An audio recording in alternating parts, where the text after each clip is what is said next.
Y el siguiente en tomar la salida lo hace ahora mismo.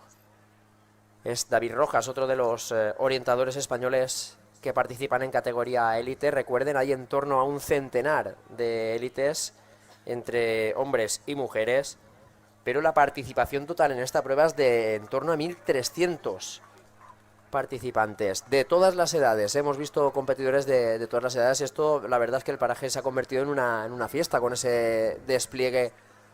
Todo muy divertido, un terreno que, bueno, lo que nos esperábamos, que fuese un terreno duro y difícil de correr por tantas piedras que hay en el suelo y mucho matojo así que hace sucio el terreno. Pero bueno, la verdad que contento porque he hecho una carrera medianamente pues limpia, la verdad, a lo que estoy acostumbrado.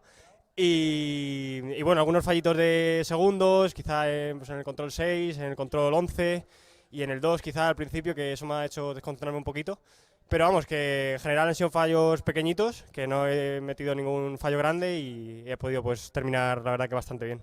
¿Has tenido alguna referencia en la zona de paso? ¿Has podido controlar la situación de otros corredores?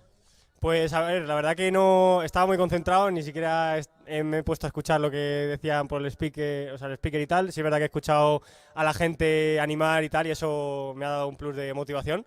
Eso me ha gustado mucho, que haya un punto espectador aquí con ambiente, que es raro que haya en una liga nacional, y la verdad que se asemeja a los campeonatos internacionales y está muy muy guay. Y bueno, ¿y qué esperas esta tarde? Porque si esto te ha parecido ya algo espectacular, en la tarde que llega la prueba de sprint, que es algo que también sé que te gusta, que el sprint es uno de tus fuertes, ¿qué crees que te vas a encontrar en este mapa?